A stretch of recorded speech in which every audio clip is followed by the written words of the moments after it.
get back to that breaking news story now from just a few minutes ago. We're hearing Chester Williams has died. Our sports editor has more on the story. Vata, a very good evening to you. And for those who aren't familiar with Chester Williams, firstly, give us an idea of what we know at this stage about his death. What you know at this stage, obviously, it's sad news that Chester Williams has passed on from Springbok World Cup winning wing.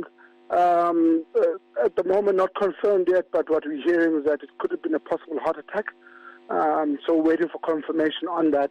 Again, it's very, very sad because just a month or so ago, James Small, his ring partner in that 1995 World Cup winning side, also passed away from a heart attack.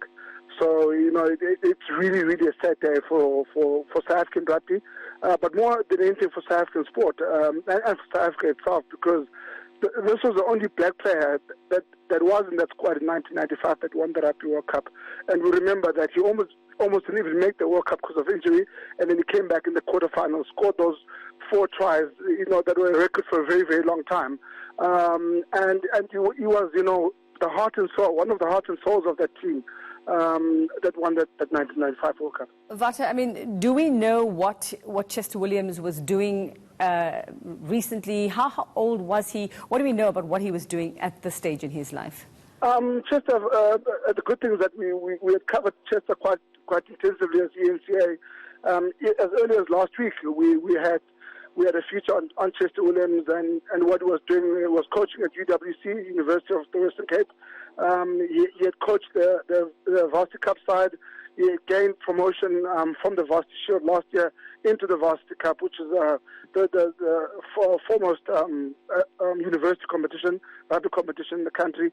He had also launched a beer actually last week, which was being shipped off to the Rugby World Cup, and it was going to be sold there, and he was going to go and promote it. And obviously, Go is one of the players who's previously held aloft that Webb Ellis trophy. So he was very, very involved as well in grassroots rugby within the communities, poorer communities within the Western Cape itself. So he was a man that was quite hands-on when he came to coaching. He was giving back to his community as well.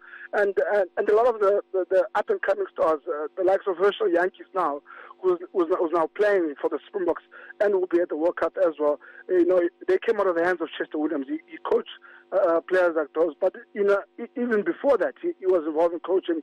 He's coached the South African Sevens team. He coached at the Cats as well. So he's done a lot of coaching post his playing career. But I think a lot of people will remember Chester Williams really for the hand that he played, as a player as well.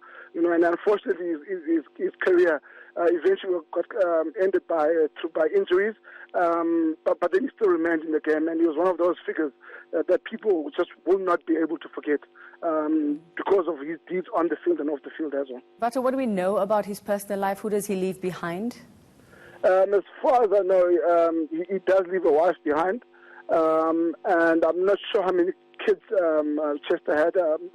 If I'm not mistaken, it could have been 2 as well, but he was married and had children. So at the moment, obviously the details are still sketchy, and we're trying to put all the stuff together to provide for the public. And do we know where he was when he passed away, Vata? No, we're still uncertain yet. As I said, it's happened just shortly. So what we did hear is that he obviously has passed away, and it's a possible heart attack. Thanks very much. Well, that's what we know so far about the death of Chester Williams.